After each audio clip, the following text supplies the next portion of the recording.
monetary policy. We understand the benefits of a solid economy where workers can find jobs and inflation is low and predictable. We also understand that elevated levels of unemployment or inflation can be damaging and painful for communities, families, and businesses. That is why we at the Fed will continue to do everything we can to achieve our maximum employment and price stability goals. Thank you, and I look forward to your questions.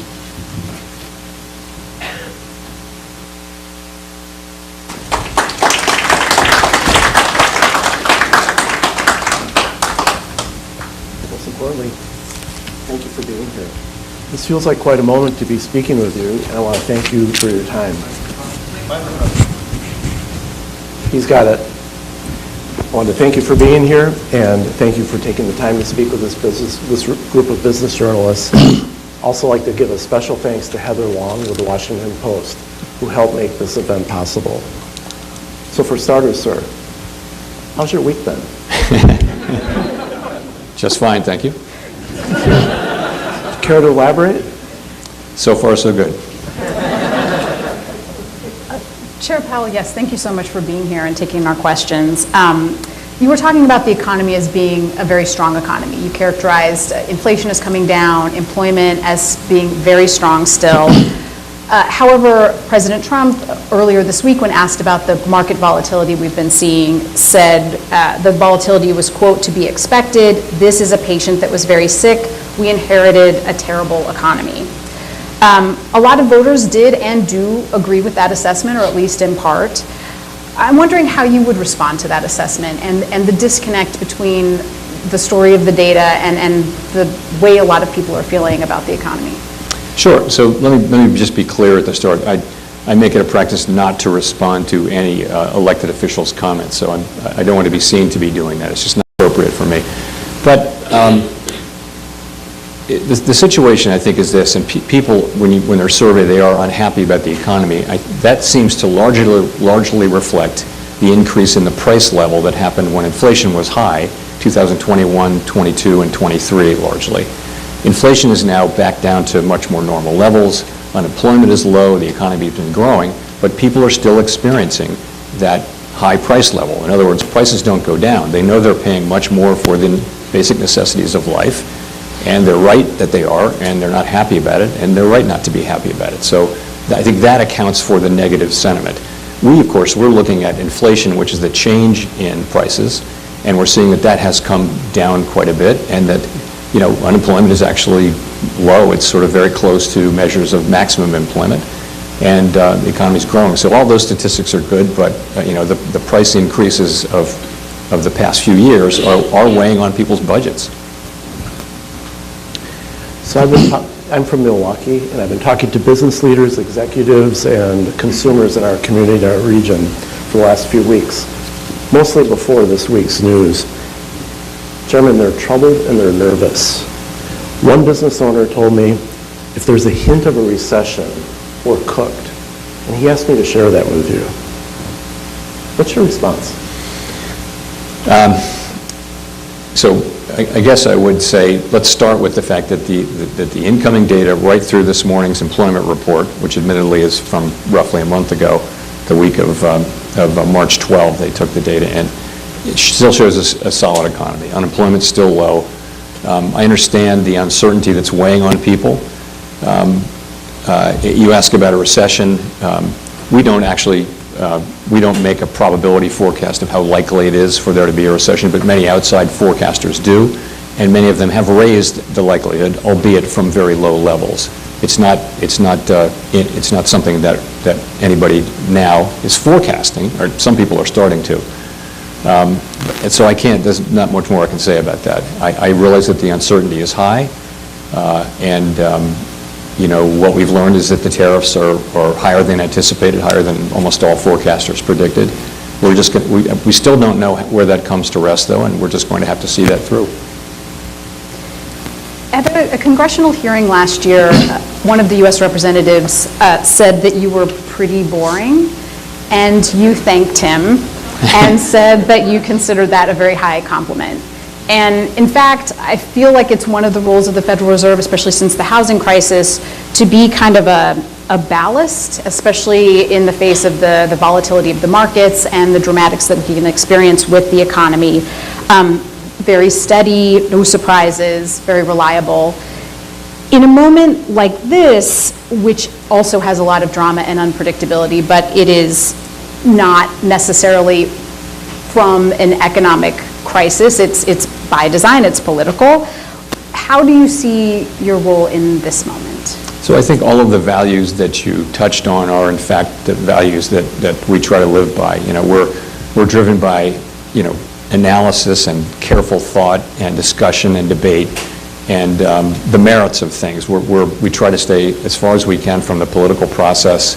We don't look at political cycles or things like that. So, and I think people expect that from us. They expect us to tell the truth, and that's what we're going to do. But at the same time, we don't want to be part of the broader political discussion about the wisdom of policies that are not assigned to us. We're not responsible for trade policy, immigration policy, fiscal policy. So we don't comment on those. Decisions are made by others, and what we do is we use our tools to try to achieve the goals that Congress assigned us, which is maximum employment and price stability. So I like to think that over time we're a source of calm, rational analysis and also of stability. That's really what the business that we're in is, providing financial and macroeconomic stability to the public. That's really our purpose. So how can businesses and individuals and the Fed make plans for the future when so much is being dictated by the actions of a single person? And do you see yourself as the consoler-in-chief on economic matters? No, I think, take a step back. What's happening is, as I mentioned, the new administration is making, you know, significant policy changes in trade, immigration, fiscal policy, and regulation. And you're still just a couple of months into the administration, and that process will take place. And at a certain point, the new policies will be on the table. They will be having the effects they're going to have on the economy, and uncertainty will decline. Right now, there's a lot of uncertainty about where all that's going to sort out, the forms it will take, and what the economic effects will be. If you fast forward a year from now, the uncertainty should be much lower. The actual effects of the policies should then be pretty manifest and clear. So I think I understand why it just is highly uncertain, both what the policies will turn out to be, exactly what they'll turn out to be, and also what their effects will be in the near term. We just have to go through that process, and it is just kind of a manifestation of our election cycle and a new administration coming in with new policies. I mean, given all of the change happening and the fact that we are in a period where things have not settled in yet, and that the Federal Reserve and you as chair are very projection, data-driven, policy-driven, how do you handle a moment like now? I mean, can you tweak your plans and projections? Do you just do you have to reset them? So, what we've had since in the last few months is, from the staff, has been a placeholder. Rather, they wouldn't call it a forecast because it's so uncertain. They call it a placeholder. And that's kind of how we've been thinking about it. So it's a good time to take a step back and let things clarify. That's why it's just too soon to say what the appropriate monetary policy response will be to these new policies. It is just too soon to say. We can't say with any confidence today. So that's what we're doing. We've taken a step back, and we're watching to see what the policies turn out to be and the ways in which they will affect the economy, and then we'll be able to act. Fortunately, our policy stance is in a good place for us to do that. We're probably moderately restrictive, let's say, so it's not really tight policy, but which is appropriate since inflation is a bit above target. So we think we're well positioned to address whatever may come. And in the meantime, I'd say we're waiting for greater clarity before we consider adjustments. Business owners in Wisconsin have told me that they can't make their plans. They want to expand. They want to build a new facility. They want to hire or do whatever the future calls for. They say, we're trying to look around the corner. We're not even sure where the corner is, and we're not even sure what's around the corner. Sounds like they're in the same position as you are a little bit. No, we hear the same thing. Of course, we have an incredible network of contacts with businesses and also universities, nonprofits, all different sectors, through the reserve banks and also through the Board of Governors. And That's what we hear. But again, it's a process. We're going through it, and I think we will know when we know what the policies are exactly and what their implications will be for the economy. That will all become clear, and I think that'll be a time when people can make decisions. In the meantime, though, I get it. We're hearing that a lot from people, and we are kind of in the same place, which is waiting for clarity about what our policy path should be. It might be months away. We'll have to see. Yeah. As you're talking about placeholders right now and having something in the place when there's so much that we don't know, it does occur to me that this is not the first economic shock that you have steered the markets and the economy through. Obviously, there was COVID almost exactly 5 years ago. It seems similar in certain ways with a lot of uncertainty, a lot of shock, also potential disruptions to prices and to supply, which is very much in the Federal Reserve's wheelhouse. I mean, from where you sit, can Liberation Day be compared to kind of the economic effects of COVID? Are they totally different, somewhat related?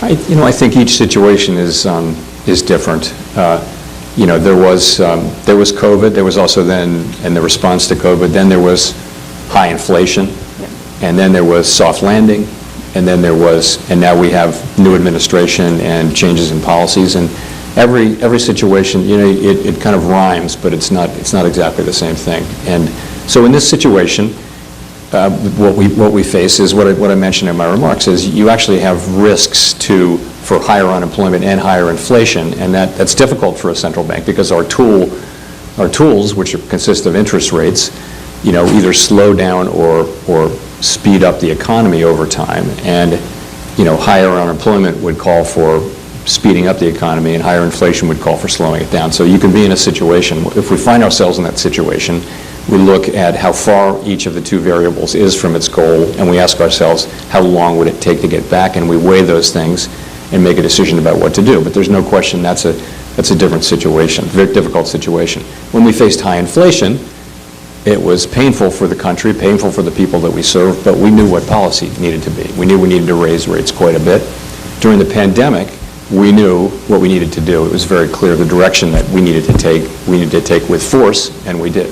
It's almost a situation potentially where the dual mandate is at odds with itself. The two goals are, as we say, in tension, or they may be. I'd say that's not what we're seeing right now, but it's the effects at the margin right now would be for higher inflation and perhaps higher unemployment, but that's a marginal effect. I would say you're not in a situation like we were in the 1970s where the two goals were really both pulling in opposite directions and required. It's just very hard for a central bank to be the answer to a situation like that. But that's not the situation we're really in today. One of the questions from the audience that we had is, if unemployment takes off and inflation takes off, which lever do you go for? Which lever do you, what do you do? So we actually have we have a document called our consensus statement, or the longer version is Statement on Longer Run Goals and Monetary Policy Strategy. And the sixth paragraph of that actually contemplates when the two goals are in tension. And what it says is, think about how far each variable is from its goal, and think about how long it would take for each to get back. So in a way, it's an equation. You're comparing two quantities which each have two variables.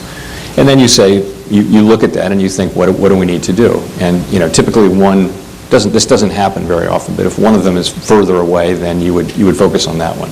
In the case of high inflation, they actually both pointed in the same direction. The labor market was overheated and inflation was very high. So both of those called for tight monetary policy. This could be different, but again, we're not actually facing that today. I feel like there's another tension inherent in your job, which is that you're looking at the macro economy, at the global economy really, and the U.S. places in it, but also the data you're looking at is very profoundly human, as Jim has been pointing out. Jobs, I think, and prices are probably the two most human pieces of data, and certainly in our day-to-day experience, probably the things that loom the largest. How do you reconcile those two things when you're looking at the data, like both the global markets and knowing that the data represents a lot of lives and jobs and egg prices and things like that? So I think at the Fed, we always keep a focus on the people that we serve, and we know and are very conscious daily that the things that we do have a real effect on people's lives. We know that, and it really does focus the mind. And I think if you talk to people at the Fed, there's a very strong commitment to serving the public as well as we possibly can.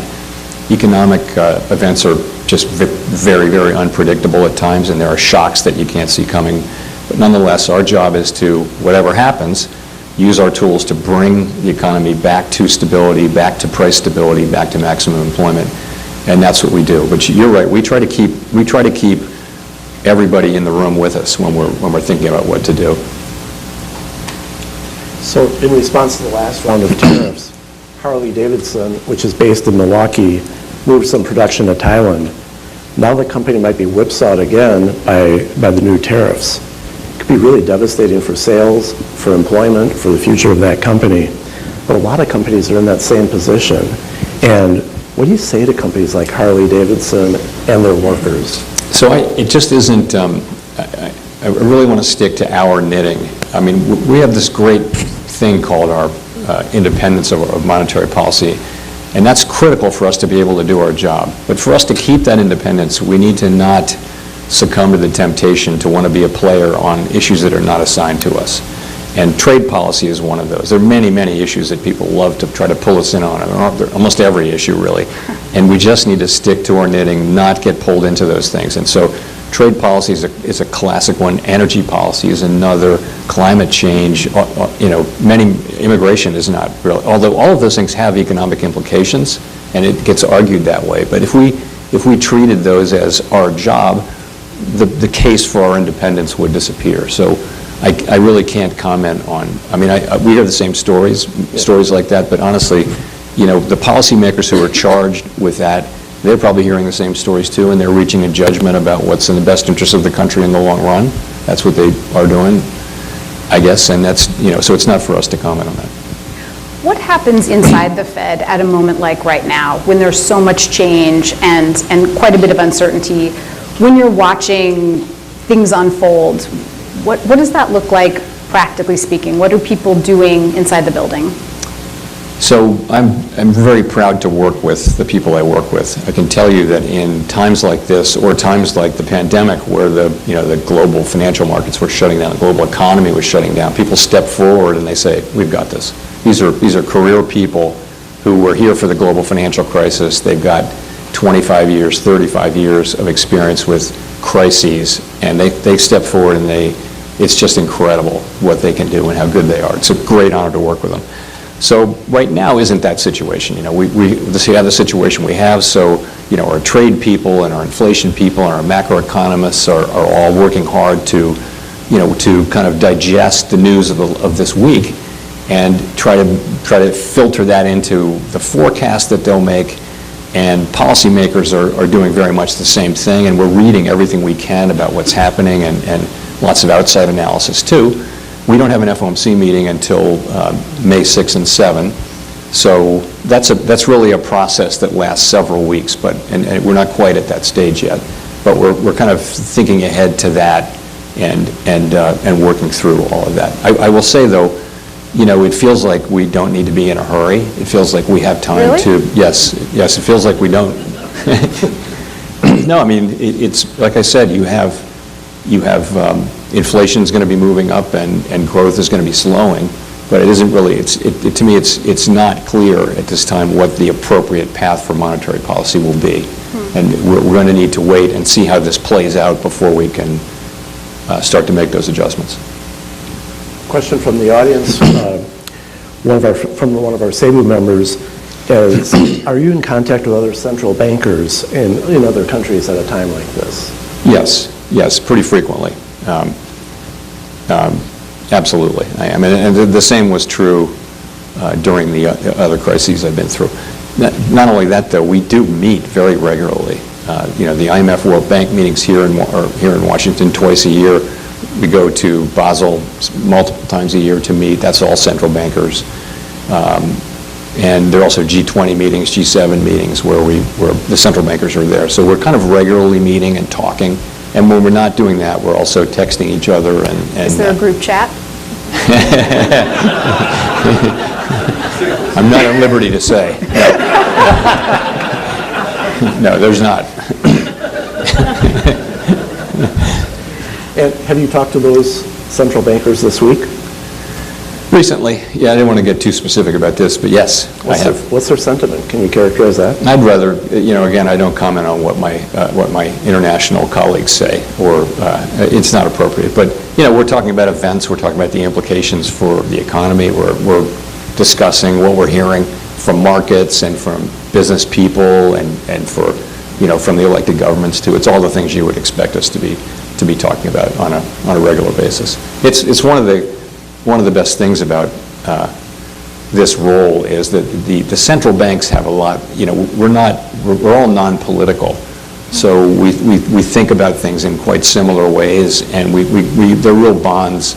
We're not lobbying each other ever on policy. It's just never. That's just not a thing, because we do our policy here, they do their policy there, but we develop really good relationships and bonds with them, and it's one of the real pleasures and benefits being able to talk about this, just not only with the great people at the Fed, but also with the leaders around the world. I mean, it's interesting because it is a job of enormous responsibility and power, but it's also a job. How would you characterize the job of Fed chair? Like, how is it as a job? Honestly, that's what it is. I really feel just like another person doing that job. Really? Yeah. You just like... That's how it is. I'm doing a job. I have a job to do. I actually really like the job. I like it a lot. I enjoy it. It can be stressful at times. Nonetheless, incredibly interesting, great people to work with, really important. What more could you want?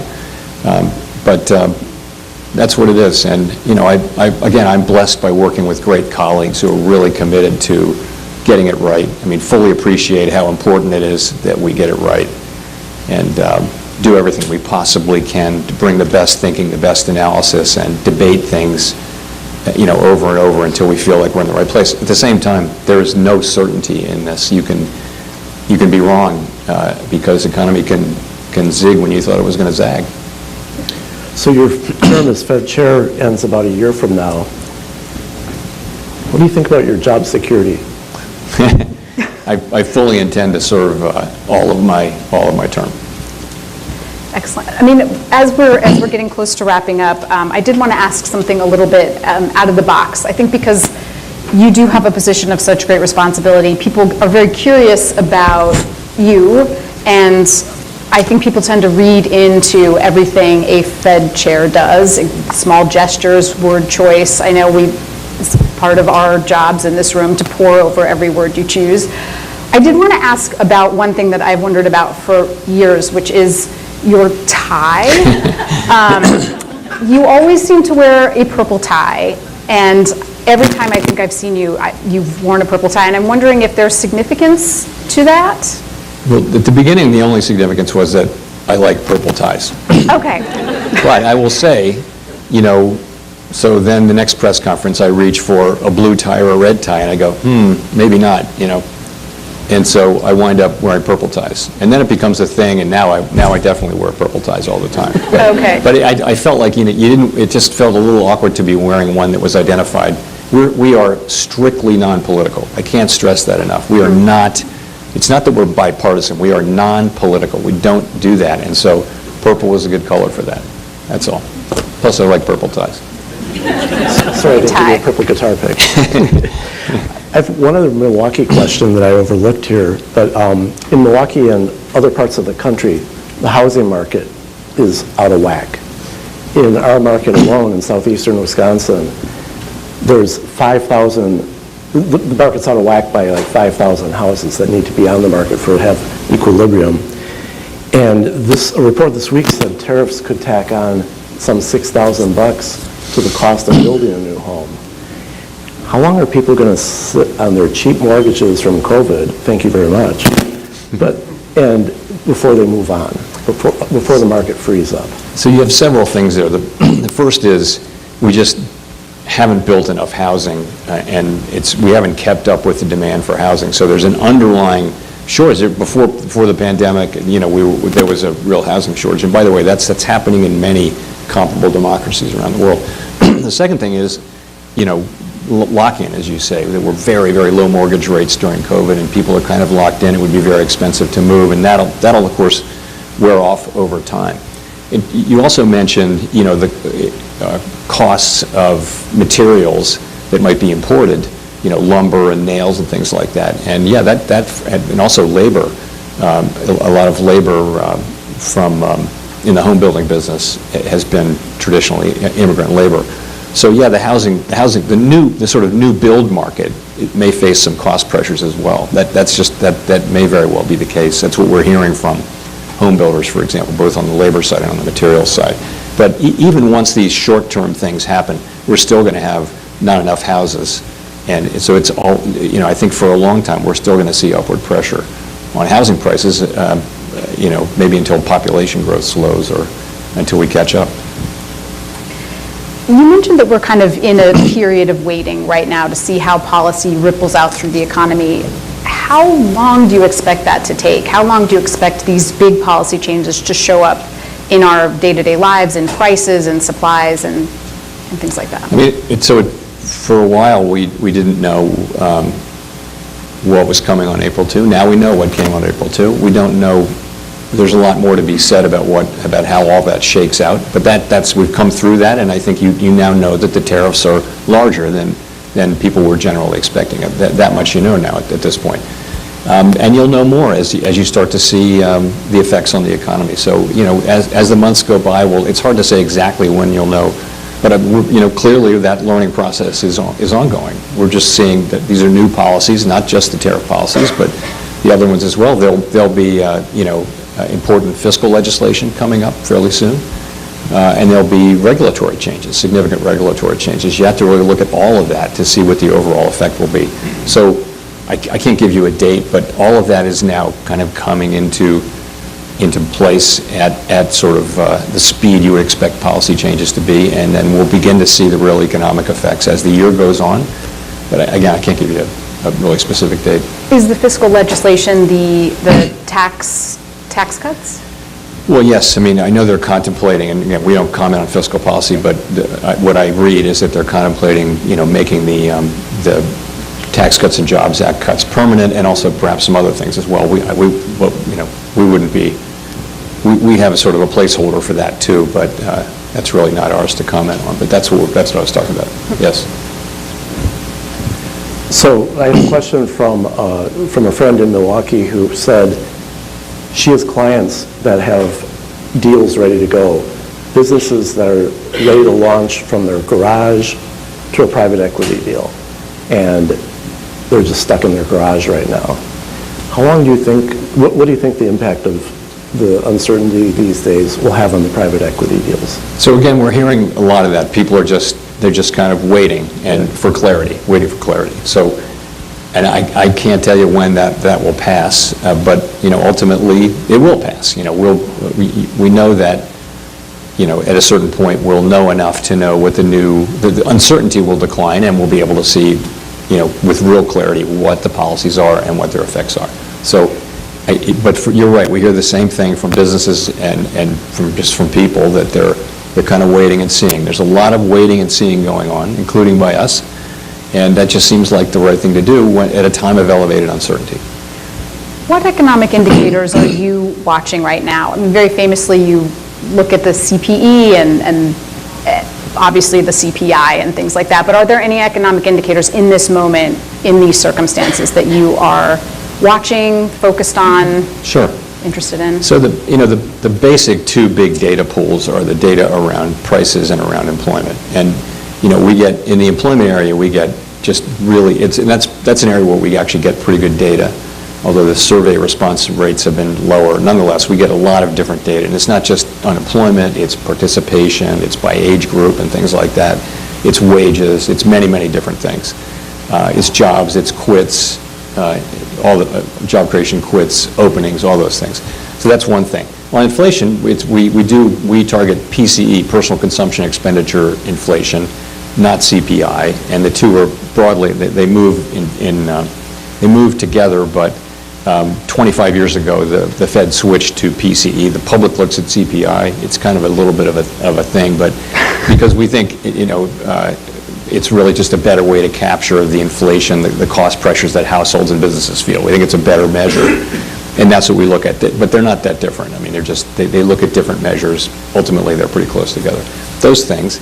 On growth, you look at what's happening with consumer spending. The economy is overwhelmingly driven by consumer spending. So you look at how are consumer surveys, how are they feeling, how are they spending. Sometimes the surveys are very negative, but they keep spending. That's been happening really for a while. People spent right through the pandemic, and they spent right through this time of higher inflation. They kept spending, and forecasters kept thinking, like us, kept thinking that consumption would slow down. But that's a really critical thing. After that, business investment is a big chunk, and you look at that, and that is also susceptible to sentiment. Businesses, if they don't know what to do, they're not going to do an acquisition. They're going to hold off on building a factory or a plant or hiring people and things like that. So we look at, I could go on for a long time. We look at a lot of data, and we try to make sense. We also talk to people who are in the real economy. I grew, my career was mostly in the private sector, talking to people who ran businesses. And for me, the story doesn't come together until I actually hear from people who are in the economy doing things and what they're feeling and seeing, and then it sort of fits together better. Is this like via the Beige Book, or just the Beige Book? Thank you for mentioning the Beige Book, and I hope you read it. I love the Beige Book. See, that's great. Everyone should read the Beige Book. The Beige Book comes out sort of mid-FOMC cycle, and it's all the 12 reserve banks and all of their incredible contacts, what they're saying about what's going on in the economy. So if you want to know, you can look at the national data, but if you want to know what's going on in regions and at different industries, you look at the Beige Book. So it's really a critical thing. And actually, the reserve bank system that we have is an enormous strength of the Federal Reserve System. We have these 12 reserve banks with their own, economics departments and own participants on the FOMC. So that's a great thing to look at. I'd like to ask you about another body of work that many of us know that you're familiar with, and that's the Grateful Dead. So, question for you, sir.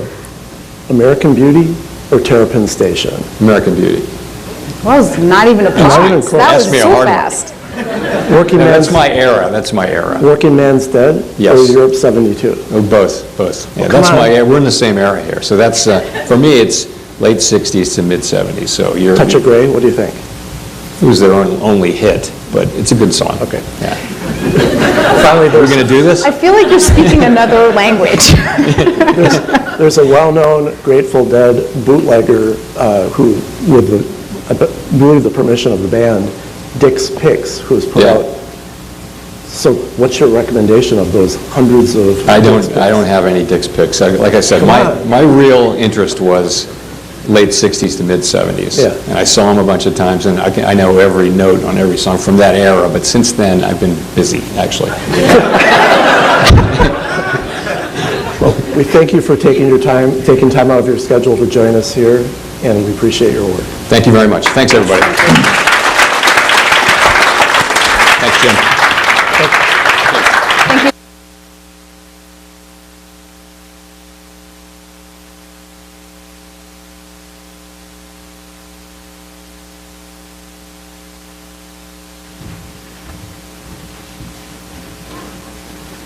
We are now adjourned until 2 o'clock, I believe.